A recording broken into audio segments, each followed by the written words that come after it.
returning cast members is one of the few things we know from your producers. How's it been seeing them all again and getting to work with them again?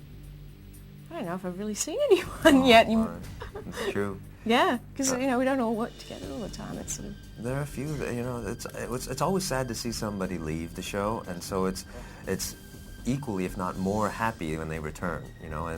And there are a few of the people who are coming back are really good friends, and so I'm really excited to not just work with them again, but just to hang out. The first thing I do when I get the script is I go to the cast list and see, oh, look who's back, and kind of go through those and see if you can catch them, right when they get in before they have to get all busy, because they're really quick. It's like as soon as they're done working, they're sending them away again. So it's you got to find your windows of opportunity. One I'd assume you'd be working with is Cynthia Watros. People are very excited to learn what exactly was the history there with Libby and Hurley. Are you excited to get to delve into that finally? Totally, and I just found out last night myself. So I think it's going to be great. I think there is closure that would be good. There are folks returning that I may have an opportunity to actually have a scene with. There are still lots of people that Ben has never played off.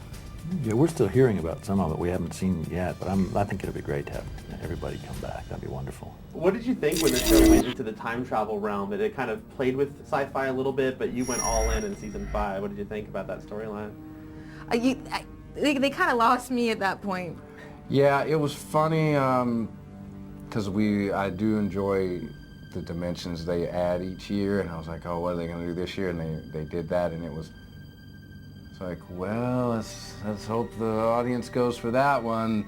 But it turned out to be kind of comical because it kind of like acting 101, when they're like, okay, roll on the floor and do something weird, because that's what it felt like. We were all like, oh, the Flash, and we were all suddenly bumping into each other and rolling on the floor, and we just ended up in a big pile laughing and like, what are we doing? I'll be candid, when I first read it, I was a little bit like, really? The island is going to move? Really? And we're going to travel through time? Okay, let's see how it works out. I feel like that every episode.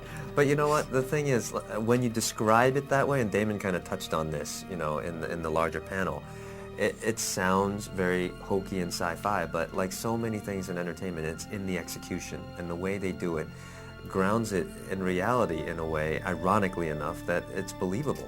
When the time travel was coming, and I knew it was coming, I kind of wanted a little more basis on the time travel concepts.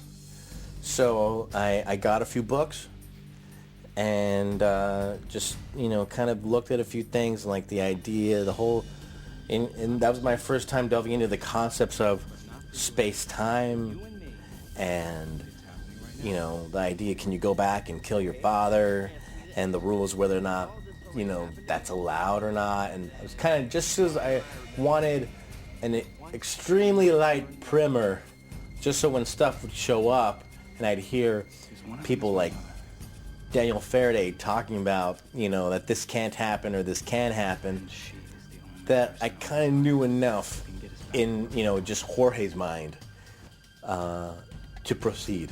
I think that we had a whole new great big fan base that jumped back on board with us with time travel, and my sister was one of them. She watched the first season, then she dropped off for season 2 and 3, and then when they brought in and 4, and then when they brought in time travel, she was like, oh, you got me back. And then I was the opposite. I like the character stories, so time travel sort of whoop for me. I actually made a conscious decision to because my character was non-existent for season 5. Speaking to Damon Carlton of not watching season 5, and it's been really interesting because starting back up season 6, then just being like thrown into reading scripts with all this stuff that I wasn't really knowledgeable about, but kind of great at the same time because I get to learn about it in a whole other way instead of going through it and just ask Dan anything I don't know. So.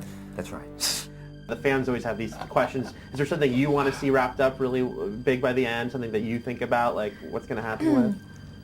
The numbers. The numbers. We both want to know about the numbers. We're like, what's up with the significance of those numbers?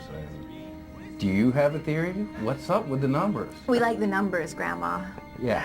I suppose there's a couple of things. One of the things that we were talking about before is my relationship with Jack, how Claire and Jack have no clue that they're related on the island. I'd love to see that addressed and how that's going to possibly change how they interact and their characters' relationship. Danielle, is there anything for you that unanswered question? You know, there are small things, but I think the broader question that I would really like to see answered is why us? And I don't think we're going to find that out until the very end. Of course, there's little mysteries and there's big mysteries, and we've tended to focus on a large answer to that question. Like, I would like to know if I have rightly understood the point of view of the storytelling for 5 years. Terry, is there something that, you know? No, I would want to know what the island is, or who it is, and why are we there. Most shows kind of year to year don't know if they're going to come back, but you guys have known for 3 seasons now this would be the last year. Does it kind of make it the last year of school feel on set? Exactly. Absolutely. You nailed it. That's exactly how it feels, and it's... Sangria Thursdays. I thought it was Tuesday. It's Tuesday, Wednesday, Thursday. Tuesday, Wednesdays, and Thursdays. Yes. No, it's Depends on definitely, the week. there's a lot of camaraderie on set and a lot of kind of just giddy energy of, you know, wow, this is it. This could be the last time we're doing a scene with this bush over here. And, you know, we have all these locations that we... I don't like it when you talk about me that way.